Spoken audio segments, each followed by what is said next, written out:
So here we have the Volkswagen Tiguan on a 17 plate.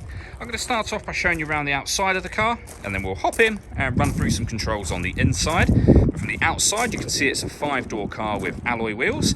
Let's start off inside the boot and then work our way around the rest of it from there. As we approach the back of the car, you can see we have reversing sensors, plenty of boot space as well, along with those 3 individually folding rear seats, should you wish to increase this space even further. And then underneath this tray section, a space saver spare wheel. Okay, so we're just going to work our way back round to the front of the car, and then we'll hop in and run through some controls on the inside. But now that we've done a full circle of it, you can see it's in excellent condition the whole way round. Just briefly before we climb in, I think it's well worth seeing the interior from this exterior point of view. There's plenty to run through on the dashboard, so let's hop in and we'll do that right now. Okay, now that we're inside the car, we're going to start with the dials. On the left-hand side, we have the rev counter and coolant temperature gauge, and on the right-hand side, the speedometer and fuel gauge. In the middle, you can see the total miles for the car, which are 39,442. Above that, we have a digital readout for the speedometer being displayed. You can change the information that's displayed there using buttons on the steering wheel. We're on the driving data menu at the moment, so it's all fuel economy and trip computer related, but there are other menus available to you as well. So assist systems, navigation, audio, your telephone, vehicle status, and then back around to where we started again. The buttons I was using to do that are on the right hand side of the steering wheel just here. We have phone controls over there as well, and stereo controls. Stereo controls are continued here, along with cruise control as well. Over in the center, we then have the touch screen for the car. So we're on the main menu at the moment. You can swipe your way through things on here, or you can access them directly via the buttons here and here. For example, satellite navigation, you can access, as you can see, nice clear color display.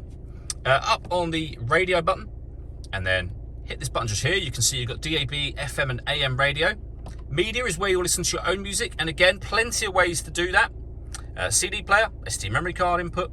You can see we've got Bluetooth audio there as well. So once you paired your phone, not only can you make and receive phone calls, you'll also be able to stream your music wirelessly as well. And then pairing your phone is done by hitting this button and following the instructions on screen from there. Working our way down, we have dual zone climate control. So you can adjust the passenger temperature, the driver temperature. You can increase and decrease the fan speed, determine where you'd like the air to be distributed. And once you're happy with those settings, that button turns your air conditioning on and off again, of course. Or hit auto. The car will now maintain the temperatures you've asked for by taking full control of the fan speed for you. You can override that by making any manual adjustment and putting it back on your own settings here as well.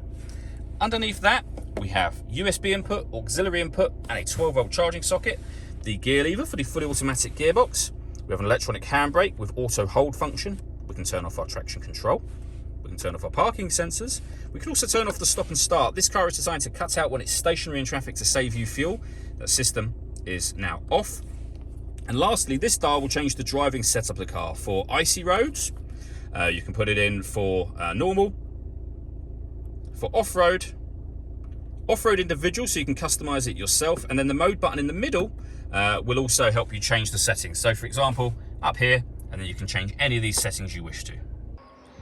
All that leaves me to say is thank you for taking the time to watch this video. If you'd like to come and see the car in person and have a test drive, please feel free to give us a call here at Surrey Specialist Cars. We'd love to hear from you soon.